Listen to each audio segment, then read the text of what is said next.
বিছানা থেকে বালিশগুলো একে একে ফ্লোরে ছুঁড়ে ফেলতে লাগলো রূপা। বিছানার চাদরটাও ফেলে দিল। টেবিলের উপরে রাখা ফুলদানিটাও জোরে সোরে ফ্লোরে ছুঁড়ে মারল, যাতে ভেঙে যায়।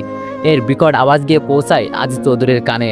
খবরের কাগজ থেকে মুখ তুলে সাইলা বেগমের দিকে তাকিয়ে বলল, বাড়িটা কি পাগলা গারদ বানাতে চাচ্ছ? ভাড়াটি আর শান্তি পাচ্ছে না, সারাক্ষণ বাসার ভিতরে ভাঙচুর, এগুলো কে সহ্য করবে? আজিজ চৌধুরীর কথা শুনে ঠান্ডা গলায় সাইলা বেগম বলল, ওর মা বাবা আজ আসছিল, সেই জন্য অমন করছে। মা বাবাকে একদম সহ্য করতে পারে না রূপা। একরাশ বিরক্ত নিয়ে আজিজ চৌধুরী বলল, ওর বাবা মায়ের টাকার কি কমতি আছে? কোনো ভালো মেন্টাল হসপিটালে মেয়েকে ট্রিটমেন্ট করাতে পারে না? এটা ভদ্রলোকের বাসা। সাইলা বেগম বলল, এভাবে বলছো কেন? রূপা তো স্বাভাবিক প্রায়। তোমার সন্তান কি তুমি পাগলাগারতে রাখতে চাইতে? আজিজ চৌধুরী বলল, আমার সন্তান পাগলাগারতে না রাখলেও অন্য কারোর ঘাড়ে চাপাতাম না। এই বলে আবার খবরের কাগজে চোখ বুলাতে লাগলো আজিজ চৌধুরী। রূপার ব্যাপারে সাইলা বেগমকে কিছু বলে লাভ নেই, সেই ব্যাপারে পজিটিভ, সবসময় রূপার সাপোর্টই করে যাবে। আনমনে এইসব বিড়বিড় করে বলছে আজিজ চৌধুরী। সাহেলা বেগম দ্রুত উঠে রূপার রুমে গেল। রুমের পুরো নাজেহাল অবস্থা। রূপা ফ্লোরে বসে হেঁকচি দিয়ে কাঁদছে। সাহেলা বেগম গিয়ে রূপার মাথায় হাত বুলিয়ে আদরে সুরে বলল, কি হয়েছে আমার রূপা মামুনির? কে রাগিয়েছে? রূপা এবার কান্না থামিয়ে সাহেলা বেগমকে জড়িয়ে ধরে বলল, ওই মহিলা এসেছিল কেন আজ? ওনাকে আসতে না করছি না? সাহেলা বেগম বলল, উনি তোমার মা রূপা, মাকে কেউ মহিলা বলে? রূপা বলল, আমার মা তুমি। সাহেলা বেগম বলল, তোমার দুইটা মা, ওইটা তোমার বড় আম্মু আর আমি তোমার ছোট আম্মু। রূপা বলল, না না, আমার আম্মু একটাই, সেটা হলো তুমি। রূপার কথায় যতক্ষণ সাইনা দিবে ততক্ষণ রূপার পাগলামি থামবে না। সাহেলা বেগম মুচকে হেসে বলল, আচ্ছা আচ্ছা, আমি তোমার আম্মু। বিশ্বজয়ের হাসি দিল রূপা। কে বলবে এই মেয়েটা একটু আগে কেঁদেছে? পাগলের মতো আচরণ করছিল, রুমের সবকিছু ভাঙচুর করছিল। সাহেলা বেগম এবার ধমকে সুরে বলল, রূপা, তোমায় কতদিন বলেছি বিছানা এভাবে এলোমেলো করবে না, পুরো রুমটা অগোছালো করলে কেন? সাহেলা বেগমের পাশে গিয়ে জড়সড়ো হয়ে দাঁড়িয়ে রূপা বলল, ওই মহিলাকে দেখে আমার মেজাজ খারাপ হয়েছিল। সাহেলা বেগম বলল, আবার ওই মহিলা? বলতে গিয়েও থেমে গেলেন সাহেলা বেগম। রূপা এবার চুপটি করে শান্তভাবে চেয়ারে বসল। 21 বছর বয়সের মেয়ে রূপা, কোমল মায়ামাখা চেহারা, চোখগুলো ডাগর ডাগর, গায়ের রং শ্যামলা। গায়ের এই শ্যামলা রংটা যেন রূপার চেহারার মাধুর্য আরো বাড়িয়ে দিয়েছে। হাঁটু অব্দি ঘন কালো চুল, ঠোঁটের নিচে কুচকালো ছোট একটা তিল, সব মিলিয়ে শ্যামলা পরি। রূপা কখনো স্বাভাবিক, কখনো অস্বাভাবিক, কখনো শান্ত, কখনো তুফানের মতো উত্তাল। সাহেলা বেগম ড্রেসিং টেবিলের থেকে তেলের বোতলটা হাতে নিয়ে রূপার চুলে যত্ন সহকারে তেল মাখিয়ে দিতে দিতে বলল, বাসায় আর কখনো ভাঙচুর করিস না মা, তোর বাবাই বিরক্ত হয়, আমায় কথা শোনাই। রূপা নীরব ভঙ্গিতে বলল, আচ্ছা। লম্বা ঘন চুল আশ্রিয়ে বেনি গেতে দিল সাহেলা বেগম। মাঝে মাঝে রূপার চুলগুলোর দিকে তাকিয়ে থাকে। মেয়েটার চুলগুলো এত সুন্দর কেন? বিছানার চাদর বালিশ ফ্লোর থেকে উঠিয়ে একে একে গুছাতে লাগলো সাহেলা বেগম। ফুলদানির ভাঙা টুকরোগুলো পরিষ্কার করল। সাহেলা বেগম কাজে ব্যস্ত। সুযোগ বুঝে আচারের ডিব্বা নিয়ে এক দৌড়ে ছাদে চলে গেল রূপা। ছাদের এক কোনায় চেয়ারে বসে এক দৃষ্টিতে বইয়ের দিকে তাকিয়ে আছে সাকিব। চোখে ইয়া বড় বড় চশমা দেওয়া, চুলগুলো কোকড়ানো, চেহারায় গম্ভীরতার ছাপ। ইঞ্জিনিয়ারিং চতুর্থ বর্ষের ছাত্র সাকিব, লেখাপড়ায় বেশ মনোযোগী, প্রয়োজনের বেশি একটা কথাও বলে না, তাপা স্বভাবের। রূপা পা টিপে টিপে আস্তে আস্তে গিয়ে সাকিবের পিছনে দাঁড়ালো। ডিব্বায় অবশিষ্ট আচারটুকু সাকিবের মাথায় ঢেলে দিল। হকচকে উঠে দাঁড়ালো সাকিব। আচারের তেল নাক মুখ দিয়ে বেয়ে পড়ছে। শার্টে অলরেডি দাগ লেগে গেছে। পাশে দাঁড়িয়ে খিলখিলিয়ে হাসছে রূপা। চরম বিরক্তি নিয়ে মেজাজ খারাপ করে সাকিব চেঁচিয়ে বলল, এই মেয়ে, তোর সমস্যাটা কি বলতো? তুই কি করছিস সেটা? নতুন শার্টটা দিলি তো নষ্ট করে, চুলগুলো মাত্র শ্যাম্পু করলাম, গোসলটাও নষ্ট করলি। রাগে নাক মুখ লাল হয়ে গেছে সাকিবের। রূপা মোটেও ভয় পাচ্ছে না, বরং বিষয়টা উপভোগ করছে। রাগ কন্ট্রোল করতে না পেরে সাকিব চেঁচিয়ে বলল, এক্ষুনি যাচ্ছি বাড়িওয়ালা আঙ্কেলের কাছে, মাস শেষে এতগুলো টাকা ভাড়া দিয়ে থাকি, এই পাড়া সহ্য করার জন্য। পথ আটকিয়ে দাঁড়ালো রূপা। অনুনয়ের সুরে বলল, পায়ে ধরি আপনার, বাবার কাছে বলবেন না প্লিজ, আমি শ্যাম্পু সাবান সব দিচ্ছি, আবার গোসল দিন। চোয়াল শক্ত করে সাকিব বলল, আমার শার্ট যে নষ্ট হলো তাকে দিবে? রূপা বলল, আমি আম্মুর কাছ থেকে 100 টাকা এনে দিব, আপনি শার্ট কিনে নিয়েন। হাসবে না কাঁদবে বুঝতে পারছে না সাকিব। 100 টাকায় শার্ট? এই মেয়ের মাথায় কি সত্যি গন্ডগোল আছে? নয়তো কি কেউ এমন করে? রূপা কান ধরে বলল, এই যে কান ধরলাম, আর হবে না, বাবার কাছে বলবেন না প্লিজ, ভয় পাই তো আমি। রূপার আচরণে মাঝে মাঝে সাকিবের মনে হয় রূপা 5-7 বছরের বাচ্চা। এমন কেন মেয়েটা? কেমন যেন রহস্যময়ী। আর রূপা এমন ভাবে অনুনয় করে মাপ চায়, কারোর কাছে নালিশও দিতে পারে না। এমনকি কান ধরে উঠবসও করে। সাকিব বলল, সেদিন আমি ছাদে লুঙ্গি রোদে দিয়ে গিয়েছিলাম, তুমি সেই লুঙ্গি ছেড়ে চোখ বেঁধে কানামাছি ভোবো খেললে ছেলে মেয়েদের নিয়ে, আজ আমার শার্টটা নষ্ট করে দিলে, পেয়েছোটা কি? রূপা গাল ফুলিয়ে বলল, সেই পুরনো লুঙ্গির শোক এখনো ভুলতে পারেননি ভ্যাবলাকান্ত মশাই? আরে মানুষ মরলে 3 দিন পর আর শোক থাকে না, আর আপনি আপনার লুঙ্গির শোক 15 দিনও গেল না। বলেই উচ্চস্বরে হেসে উঠল রূপা। সাকিব তীক্ষ্ণ দৃষ্টিতে রূপার দিকে তাকিয়ে আছে। সাকিবের চোখে চোখ পড়তে রূপা বলল, এইভাবে তাকান কেন? ভয় পাই তো আমি। রাগ চাপিয়ে সাকিব বলল, নেক্সট টাইম যদি এমন করো তাহলে সত্যি আমি বিচার দিব। যতই অনুনয় করো কাজ হবে না। একটা ম্যাচুরেট মেয়ে তুমি, অথচ বাচ্চাদের মতো কাণ্ড করো। রূপা ঠোঁট বাঁকিয়ে বলল, রূপা বাবু আমি। রূপার কথায় ভঙ্গি দেখে অনিচ্ছাকৃত সত্ত্বেও হেসে দেয় সাকিব, আর একটু হেসে বলে, এলিয়েন। সকালে উঠে নাস্তা রেডি করছে সাহেলা বেগম। কাজে বেশ তাড়াহুড়া, রান্না শেষে হসপিটালে যেতে হবে। পা টিপে টিপে গিয়ে সাহেলা বেগমের পিছা দাঁড়ালো রূপা। আচমকা জোরে শব্দ করে উঠল। ভয় না পেয়ে স্বাভাবিক কণ্ঠে সাহেলা বেগম বলল, ডাইনি রুমে যাও, নাস্তা রেডি। মুখটা কালো হয়ে গেল রূপার। মন খারাপ করে বলল, আমি এত কষ্ট করে পা টিপে টিপে এসে জোরে শব্দ করলাম তোমায় ভয় দেখানোর জন্য, তুমি ভয় পেলে না? আজব। মুচকে এসে সাহেলা বেগম বলল, আমি তোর উপস্থিতি টের পেয়েছি। রূপা বলল, আচ্ছা তোমাদের এত এত টাকা, রান্নার জন্য কাজের লোক রাখতে পারো না? সাহেলা বেগম বলল, তোর বাবা আমার হাতে রান্না খেতে পছন্দ করে। হাজবেন্ডের পছন্দের গুরুত্ব মেয়েদের কাছে খুব, বিয়ে হলে বুঝবি। রূপা একটু ভেবে বলল, বিয়ে কি? দীর্ঘ নিঃশ্বাস ফেলে সাহেলা বেগম বলল, বড় হ, তারপর বুঝবি। রূপা বলল, সবাই বলে আমি বড়, অথচ আমি কিছুই বুঝি না। সাহেলা বেগম বলল, আস্তে আস্তে সব বুঝবি। রূপা বলল, বাবার এত টাকা, তোমার জব করার কি দরকার? একা বাসায় আমার একদম ভালো লাগে না। সাহেলা বেগম বলল, ছোটবেলা থেকে আমার স্বপ্ন ছিল ডাক্তার হওয়া, আমি সফল হয়েছি। টাকা ব্যাপার না, ব্যাপার হলো আমার নিজের তো একটা পরিচয় থাকা চাই। আমার হাজবেন্ড ইঞ্জিনিয়ার, এটা তো আমার পরিচয় হতে পারে না। আমি ডাক্তার, এটা আমার পরিচয়। প্রত্যেকটা মেয়ের উচিত স্বাবলম্বী হওয়া। হাজবেন্ডের উপর নির্ভর করে থাকা ভুল। জীবনের মোড় কখন ঘুরে যায় তার তো কোনো ঠিক নেই। একটু থেমে সাহেলা বেগম আবার বলল, যে কোনো একটা উপলক্ষে তোর বাবা আমায় গিফট দিল, আমি যদি নিজের উপার্জন না করতাম তাহলে তাকে কিভাবে গিফট দিতাম? তার কাছ থেকে টাকা চেয়ে নিয়ে তাকে গিফট করাটা বেমানান। সাহেলা বেগমের মুখের দিকে হা করে তাকিয়ে আছে রূপা। মন খারাপ করে বলল, আম্মু আমি তোমার মতো এত সুন্দর করে গুছিয়ে কথা বলতে পারি না কেন? তুমি কত সুন্দর করে কথা বলো। সাহেলা বেগম বলল, পারবি। রূপা বলল, আমি যদি তোমার মতো ডাক্তার হতে পারতাম। আচ্ছা ডাক্তার হয় কিভাবে? নিঃশ্বাস ফেলে সাহেলা বেগম বলল, তুই আমার থেকে অনেক বড় ডাক্তার হতে পারতি, কিন্তু ভাগ্য তোর সঙ্গে ছিল না। সাহেলা বেগমের কথাগুলো বিদঘুটে মনে হয় রূপার কাছে। কি সব বলে কিছুই বোঝে না রূপা। নাস্তা করে সাহেলা বেগম চলে গেল হসপিটালে, আর আদিত্য চৌধুরী চলে গেল তার অফিসে। একা রুমে গ্রিল ধরে দাঁড়িয়ে আছে রূপা। একা থাকলে রূপার মন খুব বেশি খারাপ হয়ে যায়, অশান্ত হয়ে যায় রূপা। ড্রেসিং টেবিলের উপরে রাখা পারফিউমের বোতলটা নিয়ে নিজের কপালে কয়েকটা আঘাত করলো। জোরে জোরে নিঃশ্বাস ছাড়ছে রূপা, শ্বাস বন্ধ হয়ে যাচ্ছে। সবকিছু শেষ করে দিতে ইচ্ছা করছে। নিজের হাত কামড়াতে লাগলো, মাথার ভিতর ঝিনঝিন করছে রূপার। চিৎকার করে কাঁদতে লাগলো। কেন কাঁদছে রূপা তা সে নিজেও জানে না। কাঁদতে কাঁদতে ফ্লোরে শুয়ে পড়ল, ফ্লোরেই ঘুমিয়ে গেল।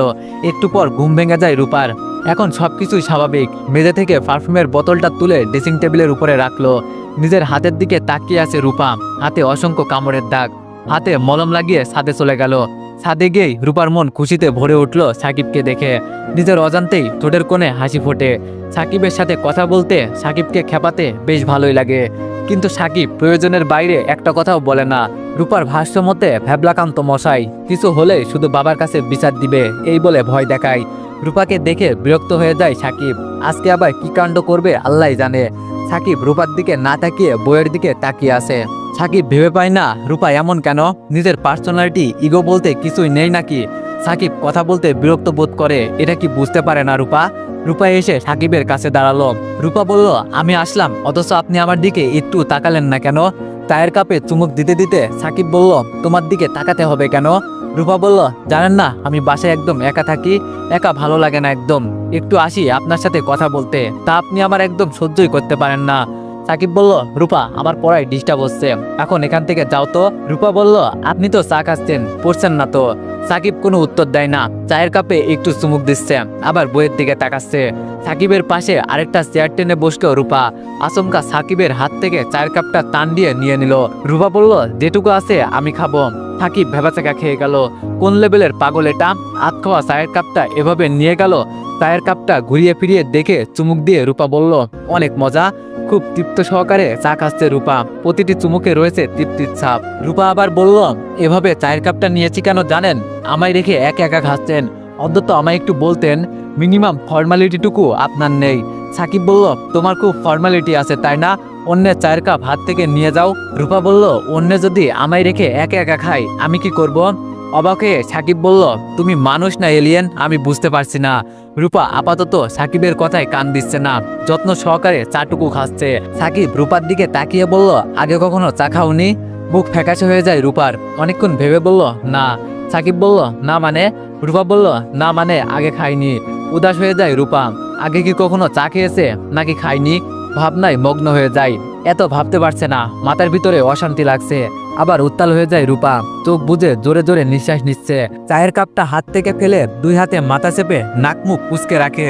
আটকে যায় সাকিব। কি হলো রূপার? রূপার কাঁধে হাত দিয়ে বলল, রূপা কি হয়েছে তোমার? ঠিক আছো তুমি? যথারীতি ভয় পেয়ে যায় সাকিব।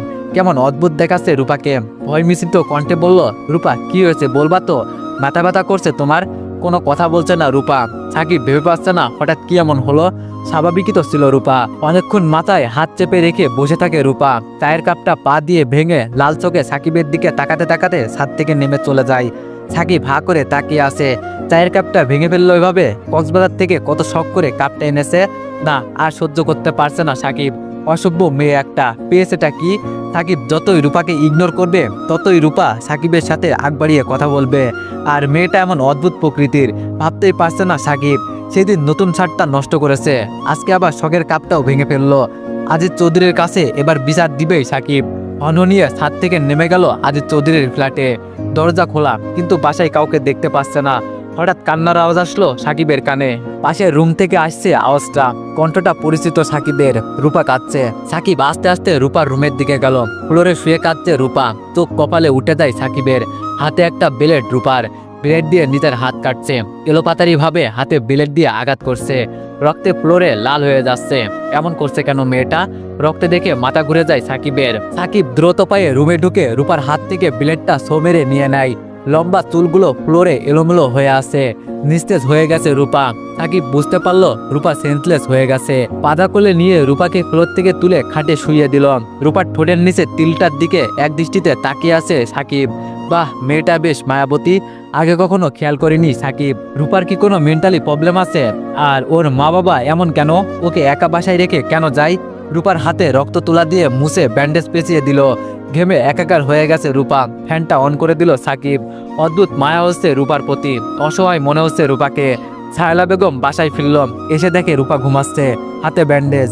সাহেলা বেগমকে বাসায় আসতে দেখে সাকিব সাহেলা বেগমের কাছে আসলো। সবটা বলল সাহেলা বেগমের কাছে। তারপর জিজ্ঞেস করলো, আন্টি আপনার মেয়ের কি কোনো মেন্টালি প্রবলেম আছে? প্লিজ কিছু মনে করবেন না। সাহেলা বেগম বলল, না বাবা, রূপা একটু জেদি, রাগ বেশি, ছোটবেলা থেকে অকারণে কান্না করে, তাছাড়া স্বাভাবিক। সাকিব আর কথা বাড়ালো না। ওকে একা বাসায় রেখে যাওয়া বোধহয় ঠিক না। এই বলে চলে যায় সাকিব। পিছন থেকে সাকিবকে ডাক দেয় সাহেলা বেগম। বলল, তুমি একটা চায়ের মগ ক্ষতিপূরণ হিসাবে নিয়ে যাও। ও যদি তোমার কিছু নষ্ট করে আমায় বলো, ক্ষতিপূরণ দিয়ে দিব। ঠোঁটের কোণে হাসি ফুটিয়ে সাকিব বলল, না না আন্টি, দরকার নেই মগের। সাকিব এই বাসায় এসেছে 1.5 মাস হলো। সবাই খুব ভালো জানে সাকিবকে। ছেলে হিসেবে বেশ ভদ্রই সাকিব। ঘুম ঘুম চোখে উঠে বসলো রূপা। পাশে বসে আছে সাহেলা বেগম। সাহেলা বেগম বলল, তুমি সাকিবের চায়ের মগ ভাঙলে কেন? তোমায় কতদিন না বলছি ভাঙচুর করবে না। সাকিব যদি তোমার বাবার কাছে বিচার দিত। অপরাধী ভঙ্গিতে মাথা নিচু করে আছে রূপা। সাহেলা বেগম বলল, তুমি যদি আমার কথা না শোনো তাহলে তোমায় তোমার বাবা মায়ের কাছে পাঠিয়ে দিব। অসহায় দৃষ্টিতে সাহেলা বেগমের দিকে তাকাই রূপা। অনুনয় করে বলল, না আর এমন করবো না, প্লিজ আমায় ওদের কাছে দিও না। ওদের আমার ভালো লাগে না, ওরা মারে আমায়। সাহেলা বেগম বলল, এমন কাজ করলে সবাই মারবে। রূপার কোনো কথা বলল না। সাহেলা বেগম বেরিয়ে গেল রুম থেকে। আজিজ চৌধুরী বাসায় ফিরেছে। গোসল ছেড়ে আচ্ছা অবস্থায় খাটে বসে বই পড়ছে। ছায়লা বেগম টেবিলে খাবার সাজাচ্ছে। ডাইনিং রুম থেকে ডাক দিল আজিজ চৌধুরীকে।